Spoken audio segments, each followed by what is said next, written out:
Amados hermanos, les saludo en el nombre del Señor Jesús.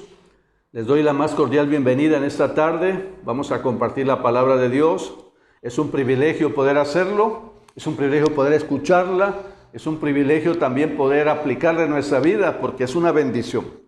Poder aplicar la palabra de Dios o aplicar la palabra de Dios en nuestra vida trae como consecuencia un crecimiento en la fe, un crecimiento en el carácter, y es una bendición que Dios nos permite y nos concede en esta tarde. Sean bienvenidos en el nombre del Señor. Mi nombre es Andrés Durán García, soy pastor del Centro Cristiano Restauración y Vida en la ciudad de Minatitlán, Veracruz. Hace 8 días concluimos las bienaventuranzas, las empezamos a ver semanas atrás. Está en el capítulo 5 de Mateo, los primeros versículos. Y la semana pasada concluimos con los versículos hasta del 14 al 16, del 13 al 16. Hablamos acerca de la sal de la tierra y la luz del mundo, que es la iglesia, que es el pueblo de Dios. Y recordemos que el mensaje del Sermón del Monte está siendo enseñado a los discípulos de Cristo. ¿Cuál es el fin? Para que ellos desarrollen un carácter como el de Cristo. Todo discípulo está llamado a desarrollar un carácter así. La iglesia hoy está llamada a desarrollar un carácter así. Bueno, cuando estudiamos esta parte de las bienaventuranzas en el Sermón del Monte, me puse a pensar si había algún hombre en la Biblia que pudiera manifestar o que manifestara todas estas características. Y la sorpresa es que hay varios en la Biblia que manifiestan estas características que menciona el Señor Jesucristo aquí. Ahora, el que me llamó la atención a mí, en el Nuevo Testamento desde luego, es el apóstol Pablo. Y la razón por la cual me llama siempre la atención el apóstol Pablo es porque es un hombre muy prominente ahí. Escribió la mitad del Nuevo Testamento y entonces en su vida refleja un carácter como el de Cristo. Se parece mucho a Jesús, no solo él, también los demás apóstoles y otros discípulos que están registrados en la Biblia. Pero yo me doy cuenta a través del apóstol Pablo que es posible para nosotros, para la iglesia, desarrollar un carácter como el de Cristo. De entrada, cuando leemos esto, vemos que humanamente es imposible. Pero sí es posible cuando entregas tu vida a Cristo diariamente, cuando te rindes a Él, cuando estás dispuesto a entregar cada momento de tu vida a su servicio.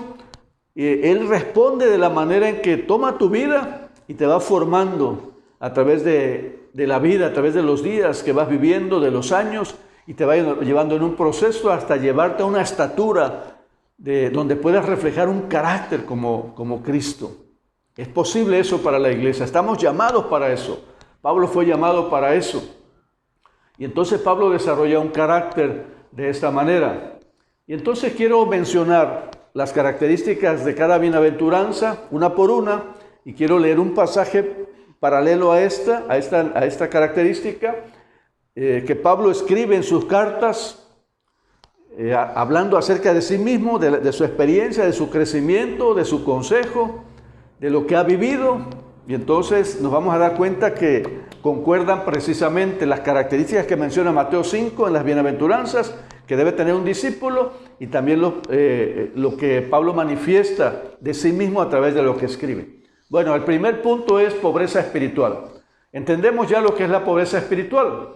Pablo escribe un pasaje él, a través del pasaje estamos viendo lo que él considera de sí mismo, cómo se considera a sí mismo ante Dios, ante Cristo, ante el Evangelio, cómo se considera a sí mismo y cómo considera a la iglesia. Y este pasaje se encuentra en 1 Corintios 1, 26 al 29.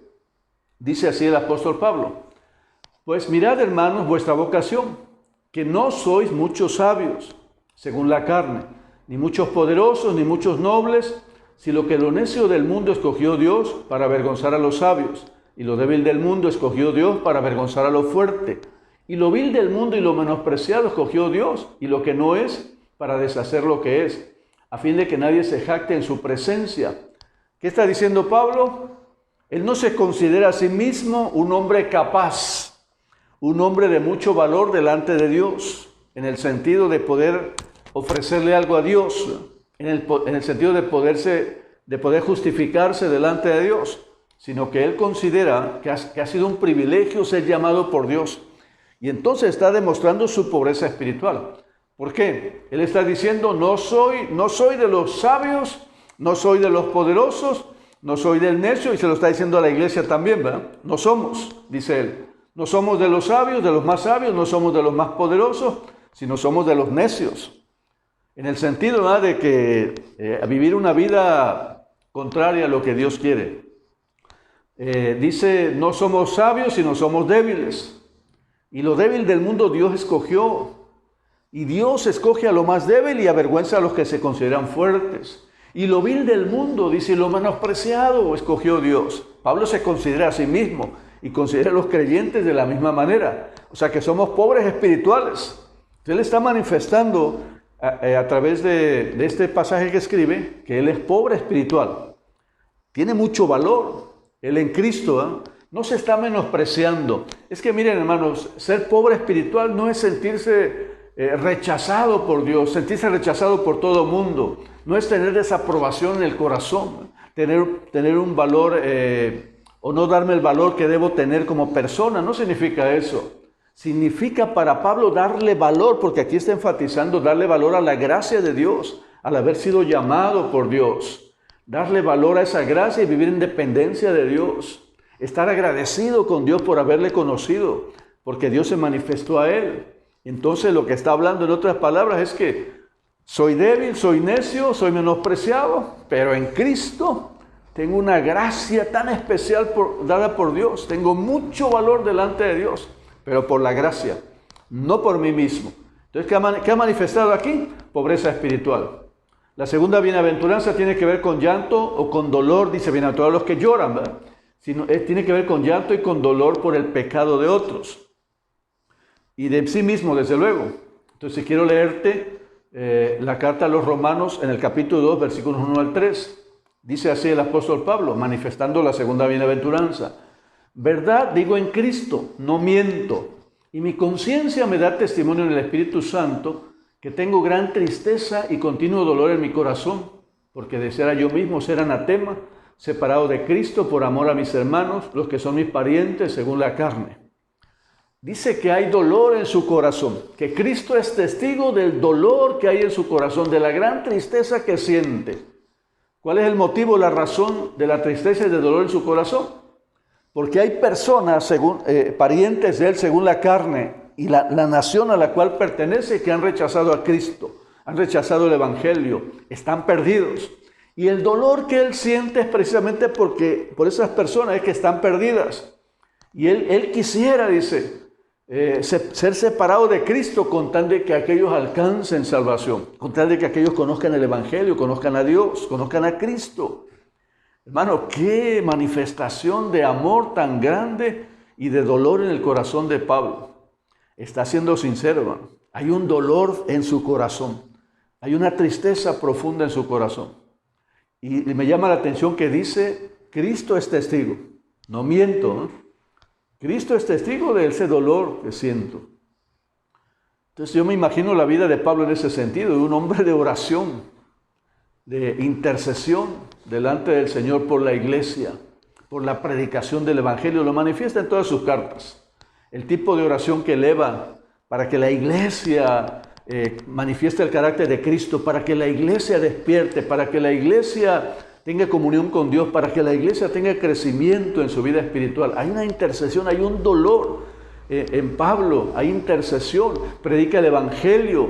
Y cuando hablo de predicar el Evangelio no hablo solo de que predica para salvación, sino porque el Evangelio es un proceso que empieza en la salvación, pero termina cuando el creyente se va al cielo, ¿no? Es un proceso de crecimiento. Entonces Pablo Pablo manifiesta a través de este pasaje su intercesión, su predicación, el servicio hacia los demás, el darse a sí mismo, el renunciar a sí mismo. Ahora, hermano, eso lo podemos ver nosotros. Cuando tú te das a Dios, cuando nos damos a Dios de esta manera, cuando se conoce a Dios como el bien supremo, como la única puerta, como el único camino, como el único don de Dios para tener vida eterna, como un tesoro, entonces el corazón tan agradecido está que lamenta, llora, y de ahí nace la intercesión por los demás y el dolor por los demás a causa de su incredulidad y de no conocer a Cristo. Pablo manifiesta también la mansedumbre. Bienaventurados, dice aquí los mansos, ¿verdad? Bueno, Pablo manifiesta mansedumbre. Dice la primera carta a los Corintios, en el capítulo 4, versículos 9 al 13, dice así: porque según pienso, Dios nos ha exhibido a nosotros los apóstoles como postreros, ¿verdad? Como últimos, como sentenciados a muerte, pues hemos llegado a hacer espectáculo al mundo, a los ángeles y a los hombres. Nosotros somos insensatos por amor de Cristo, mas vosotros prudentes en Cristo. Nosotros débiles, mas vosotros fuertes. Vosotros honorables, mas nosotros despreciados. Hasta esta hora padecemos hambre, tenemos sed, estamos desnudos, somos abofeteados y no tenemos morada fija. Nos fatigamos trabajando con nuestras propias manos. Nos maldicen y bendecimos. Padecemos persecución y la soportamos. Nos difaman y rogamos.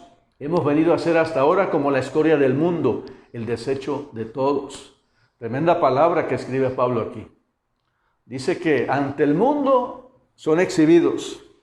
Él como creyente es exhibido ante el mundo, ¿sí? Como último, no como alguien prominente conocido, sino como el último, menospreciado, como uno de los últimos, como sentenciado a muerte, ¿eh? Rechazado por las personas. Espectáculo para los incrédulos, para el que no ha creído en Dios. Y un hombre insensato. Para el mundo, Pablo es insensato. Para el mundo, Pablo es débil. Para el mundo es un hombre despreciable o despreciado. Ha padecido a causa del evangelio y del trabajo que hace, hambre y sed. Está desnudo. Y dice, soy abofeteado, somos abofeteados. Nos maldicen y bendecimos. Padecemos persecución, la soportamos. Nos difaman y rogamos. Somos como la escoria del mundo. ¿Qué está diciendo, no?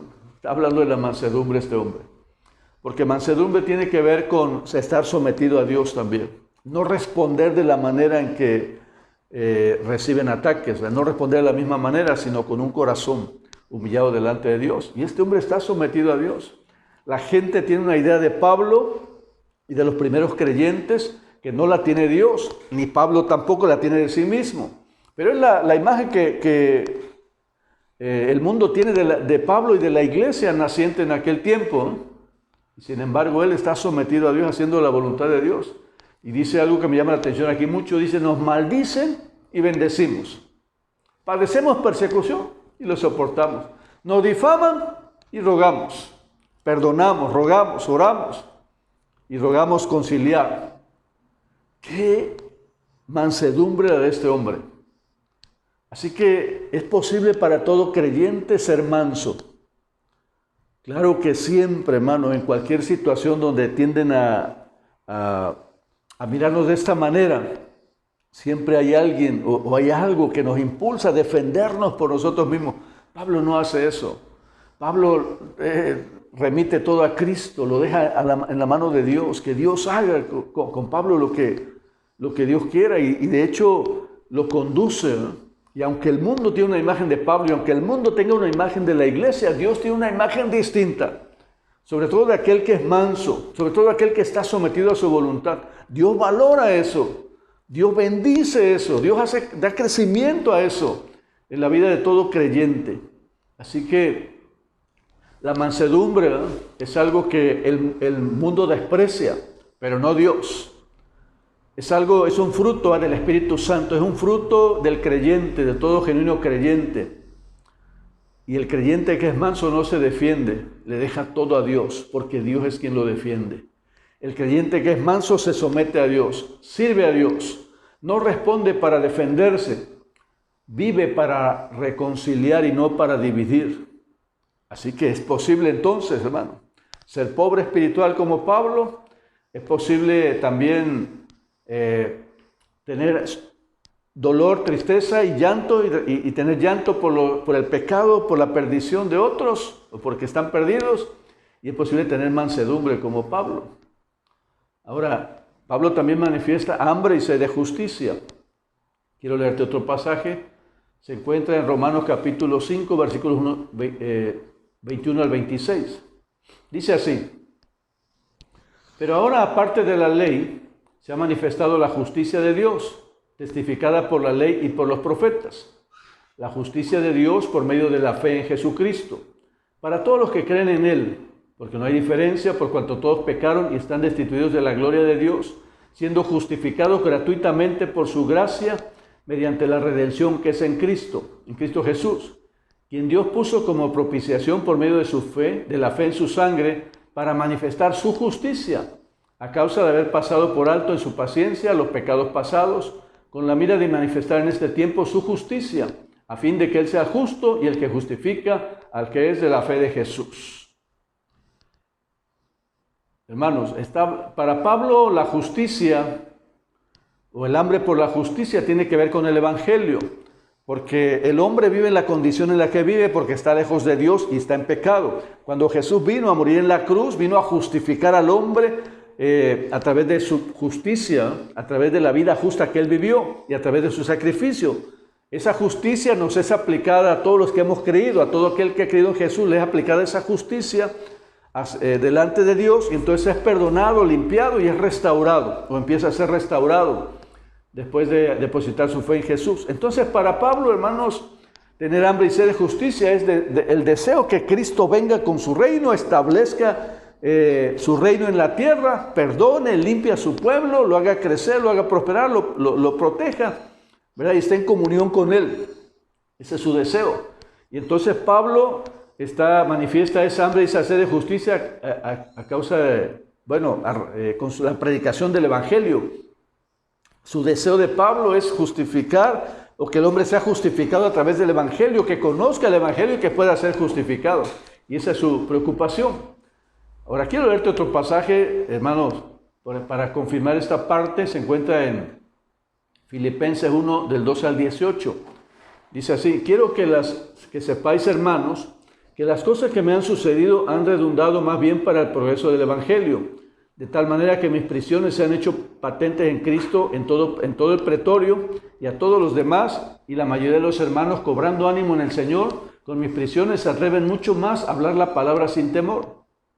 Algunos a la verdad predican a Cristo por envidia y contienda, pero otros de buena voluntad. Los unos anuncian a Cristo por contención, no sinceramente, pensando añadir la aflicción a mis prisiones, pero los otros por amor, sabiendo que estoy puesto para la defensa del Evangelio. Que pues, que no obstante de todas maneras, o por pretexto o por verdad, Cristo es anunciado, y en esto me gozo y me gozaré. Él dice: quiero que se establezca la justicia, tengo hambre por la justicia de Dios, tengo sed por la justicia de Dios.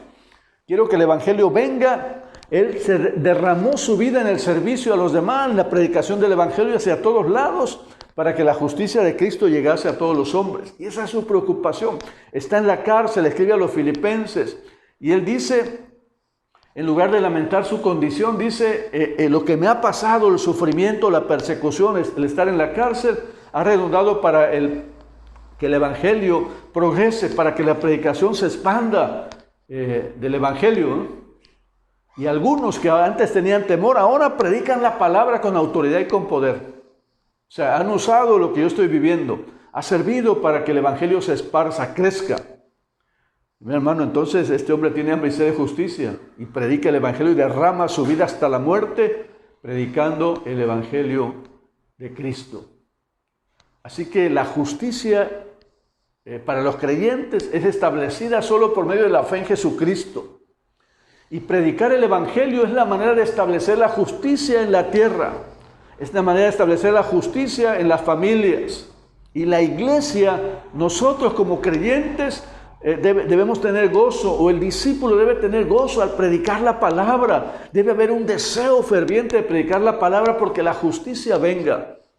Y la justicia, recuerda, es el perdón de Dios a través de Jesucristo.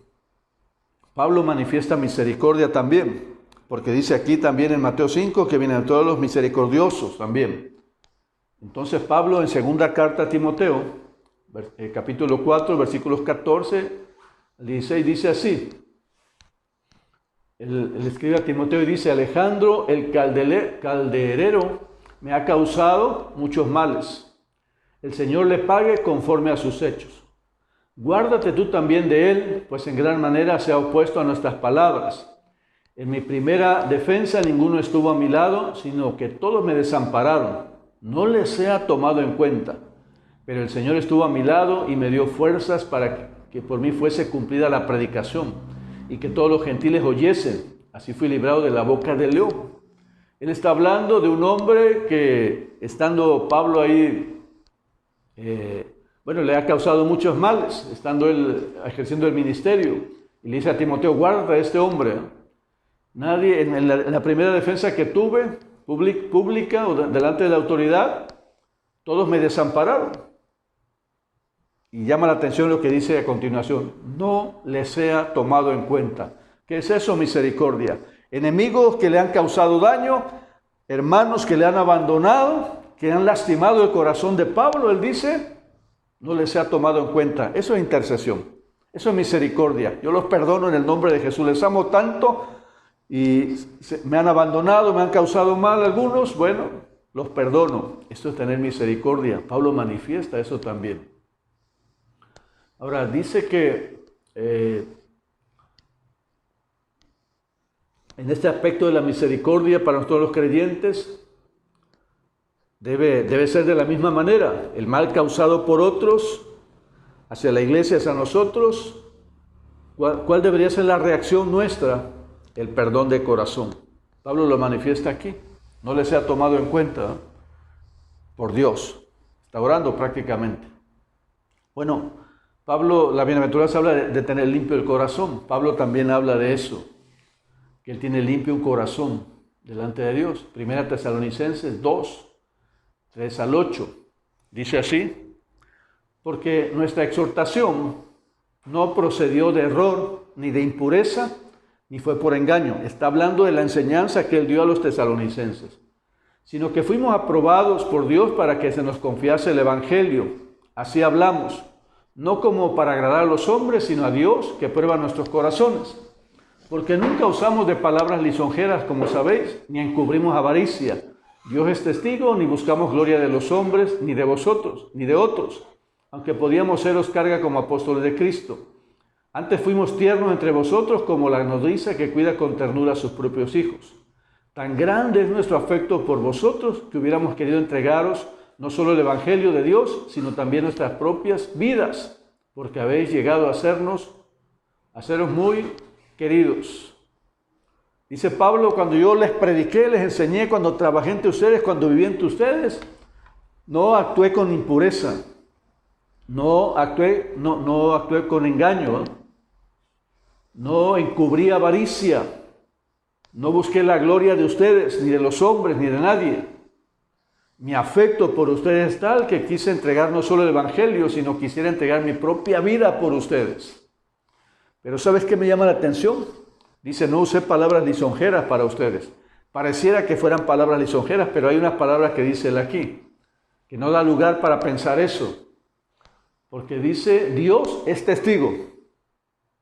Dios es testigo, de mi corazón Dios es testigo. Está poniendo a Dios como testigo de las palabras que está expresando a la iglesia de Tesalónica. Del afecto que siente por esta iglesia y por la obra de Dios. Por la predicación, por el esparcir el Evangelio. Dios es testigo. Y poner a Dios como testigo, hermano, no cualquiera lo hace, a menos que esté seguro de tener un corazón recto delante de Dios. Dios conoce los corazones, hermano. Al tomar Pablo conciencia de esta realidad, se detiene a pecar con su corazón, a tener malas intenciones con la iglesia, como impureza, engaño, avaricia, etc. Así que es posible tener un corazón puro, ¿no? Es posible mantener un corazón transparente. De hecho, esa es una parte medular de la relación del creyente con Dios. Ser transparente con Dios, tener un corazón limpio con Dios. Y es la base para un crecimiento en la vida espiritual, entre otras cosas. Pablo era un pacificador. Dice Filipenses 4:2, ruego a Evodia y a Síntique que sean de un mismo sentir en el Señor. Estas dos personas tenían diferencias en la iglesia y cuando él escribe, él dice que tengan un mismo sentir en el Señor. Está conciliando Pablo, está siendo un pacificador.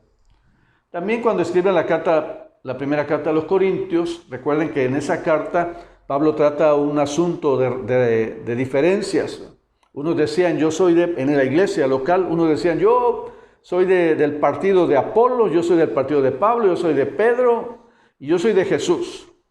Y entonces Pablo les reprende en su carta diciendo que ni Pablo es algo, ni tampoco Apolos. El crecimiento lo da Dios. Y la unidad de la iglesia es importante. Y entonces él actúa como pacificador. Dice él, nosotros somos colaboradores de Dios y vosotros la labranza de Dios sois. 1 Corintios 1, versículo 3. El capítulo 3, versículo 3. Ustedes somos colaboradores de Dios y vosotros sois labranza de Dios. Así que buscar la unidad de la iglesia es una prioridad para Pablo. La unidad da fuerza para salir adelante. Es una característica de la iglesia, hermano. La unidad, el amor en la iglesia debía ser una característica muy fuerte. Porque Jesús decía, en esto conocerán que son mis discípulos, en que os améis los unos a los otros. Entonces, una característica importante en la iglesia es el amor. Y el pacificador ama a las personas, como Pablo, ¿no? Está buscando que la iglesia de los Corintios tenga unidad. Está buscando... Bueno, nosotros debemos buscar hoy tener unidad como iglesia. Y algo que nos puede unir es el amor. Porque el amor, hermanos, en la iglesia lo que hace es pasar por alto las debilidades. Sobrellevarnos precisamente en ese amor y no rechazarnos. Entonces es una prioridad para Dios, para Cristo, la unidad en la iglesia, el caminar juntos.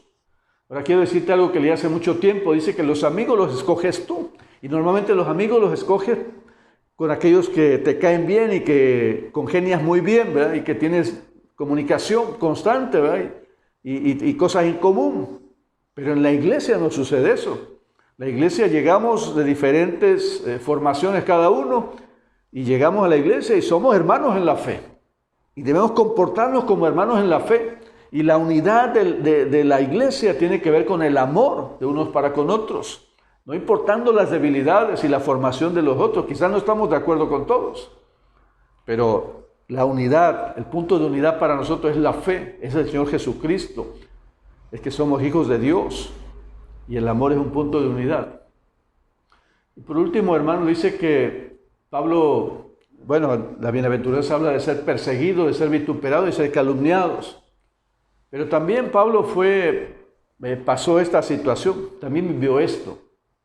Quiero leerte lo que dice la segunda carta a los Corintios, capítulo 11, versículos 24 al 27. Dice así: de los judíos 5 veces he recibido 40 azotes menos uno. 3 veces he sido azotado con varas, 1 vez apedreado. 3 veces he padecido naufragio. 1 noche y 1 día he estado como náufrago en alta mar.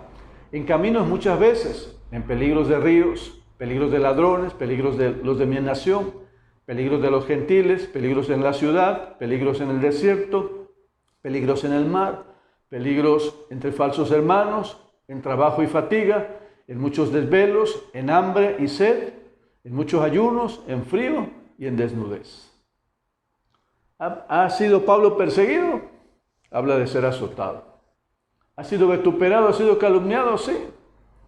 De hecho, si estuvo en la cárcel fue precisamente porque la gente, las autoridades religiosas sobre todo, lo acusaban de ser un alborotador. Lo acusaban de ir contra la ley de Moisés, de predicar cosas diferentes a la ley. Y entonces se hizo de enemigos a causa de ser seguidor fiel de Jesucristo. Públicamente denunciaba, públicamente predicaba el evangelio.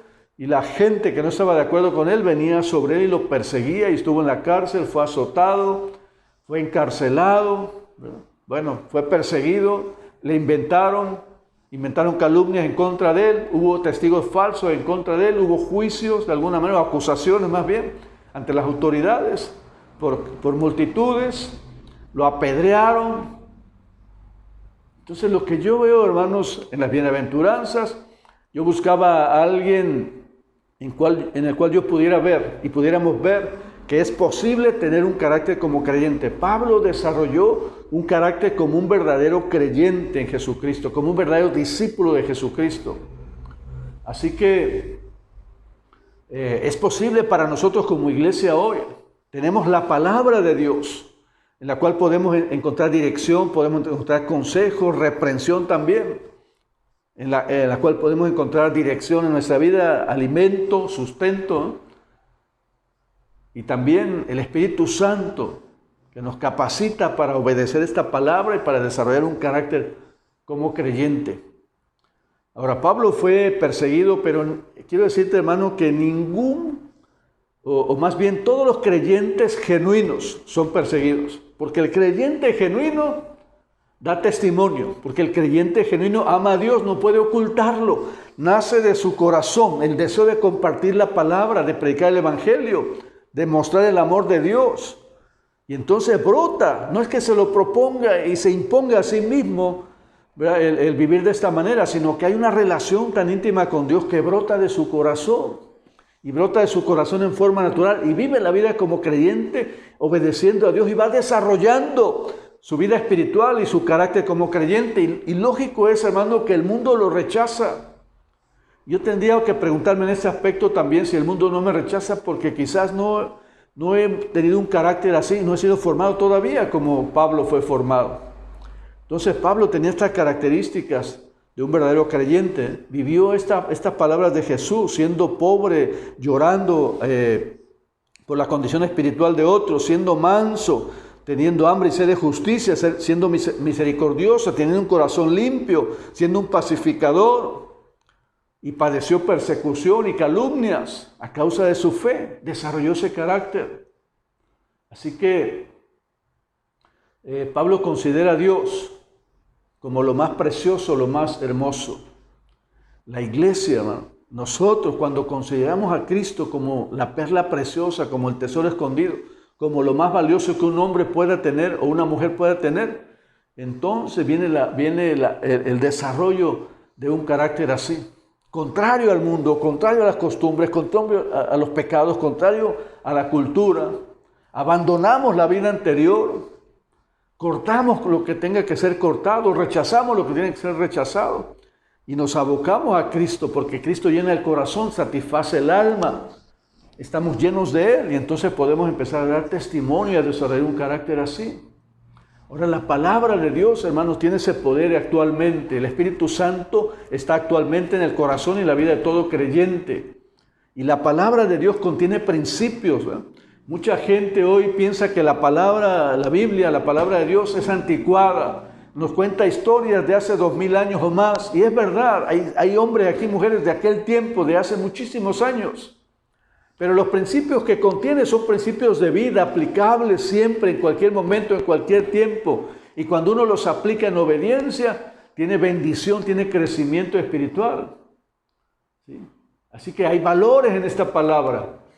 Hay principios bíblicos, hay valores en esta palabra que podemos aplicarlos en nuestra vida, en el matrimonio, en las finanzas, en el negocio, con los hijos, en la sociedad. En cualquier momento podemos aplicar. Pero desde luego nos llevan estos principios a mantenernos fieles a Dios a través de la fe. La palabra nos lleva a tener comunión con Él en todo tiempo. Y te decía, desarrollar el carácter de un cristiano, de un verdadero cristiano.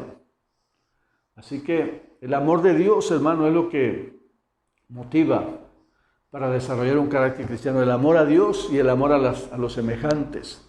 Es lo que motiva a un verdadero creyente a desarrollar este carácter. Sin amor, hermano, sin amor no se puede. La relación con Dios se finca en el amor. La relación con los semejantes se finca en el amor. La relación con la familia se finca en el amor. Y el amor se desarrolla en una relación con Dios. Un amor como el de Dios. Un amor que perdona, que limpia. ¿Eh? Y cuando hay un amor hacia Dios de esa manera, entonces hay un desarrollo del carácter. El mejor de los dones que un hombre o una mujer puede tener es el amor de Dios en su corazón. Pero solo lo tenemos cuando hemos creído en Cristo. Y Dios empieza a desarrollar ese amor, a hacerlo crecer. Y ese amor nos lleva a servirle, a orar, a interceder y a desarrollar un carácter como creyente, ¿verdad? Porque el amor en el corazón es lo que te lleva a ser obediente para Dios o dejar de hacer, y empezar a hacer cosas que Dios pide y dejar de hacer cosas que Dios pide también que no hagamos. Ahora quiero decirte, hermano, ¿es posible? ¿Tú crees que sea posible desarrollar un carácter así en tu vida? Tú en forma personal. ¿Cómo puedo desarrollarlo? Si yo he entregado mi vida a Cristo y soy creyente y quiero crecer, entonces tengo que empezar a desarrollar este carácter. ¿Es posible? Claro que es posible. Lo vamos a ver más adelante. Solo quería ahorita mencionar que es posible porque fue posible en el caso de Pablo y es posible en el caso nuestro porque Pablo tenía la palabra, el Espíritu Santo, y es lo que tenemos nosotros hoy.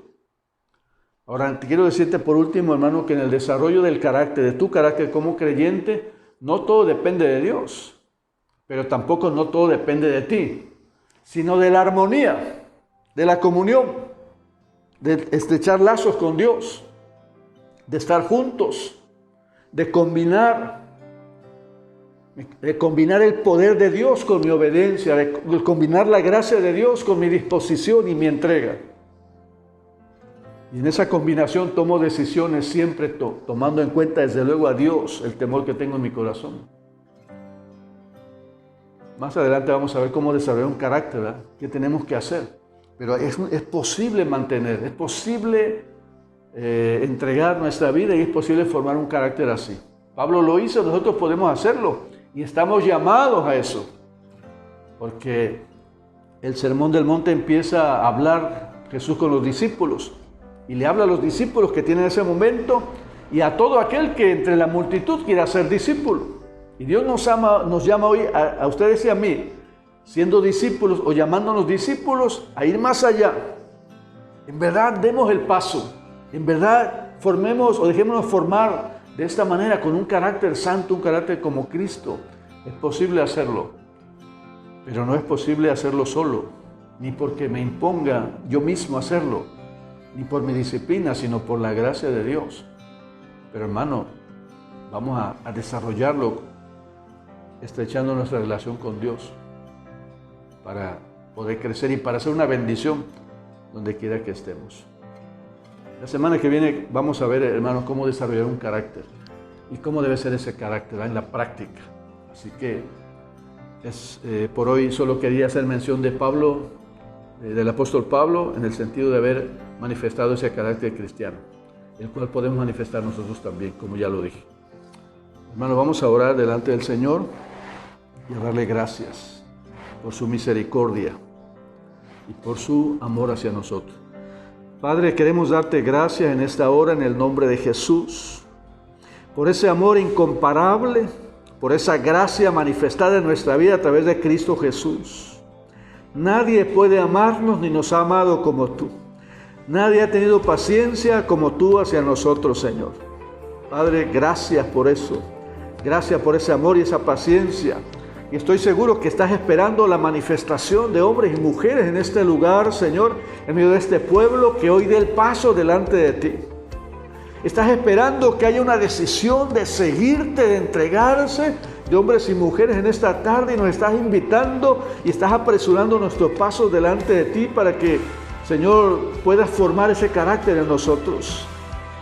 Tu decisión está dada, el llamado está hecho para nosotros y aquí estamos delante de tu presencia para decirte que hay un anhelo de crecimiento, hay un anhelo de crecimiento personal en nuestro carácter para ser obedientes, para ser santos, Señor, para manifestar tu poder en nuestra vida, tu gracia, la llenura de tu Espíritu Santo, tu presencia, Señor, para dar testimonio, para ser sal y luz en la tierra, donde quiera que estemos. Y en esta tarde te pedimos la unción, la llenura de tu Espíritu Santo, el que viertas tu presencia, Señor, en cada corazón, sobre todo de aquel que está dispuesto. Y si tú estás dispuesto, yo te hago un llamado hoy en el nombre del Señor. Dile: Señor, aquí estoy, levanta tus manos, dobla tus rodillas y dile: Señor, estoy dispuesto a desarrollar mi vida en ti, a perder mi vida en ti, a combinar, Señor, mi vida contigo, de tal manera que tu poder, Señor, y mi decisión de hoy, en el nombre de Jesús, me lleve por caminos de crecimiento, por caminos, Padre, de un desarrollo del carácter para dar testimonio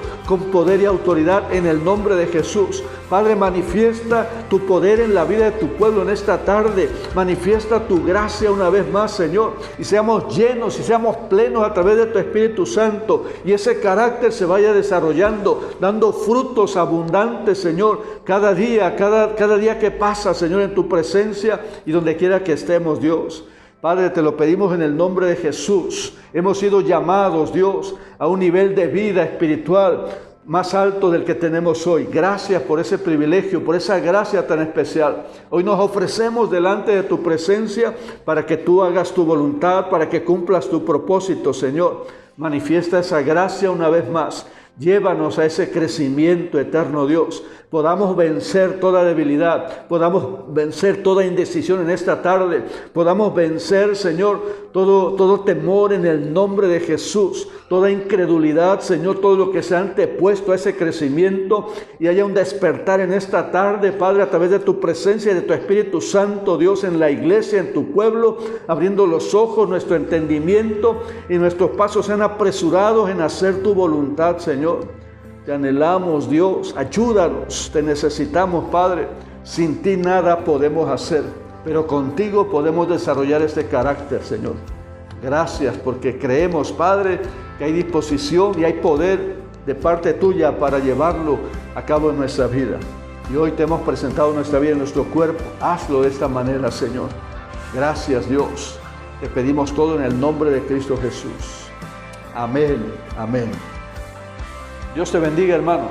Gracias por poner atención en este tiempo, y la próxima semana estaremos juntos a través de otro video también, donde podemos ver cómo desarrollar nuestro carácter cristiano en la práctica. Dios te bendiga. Un abrazo. Amén.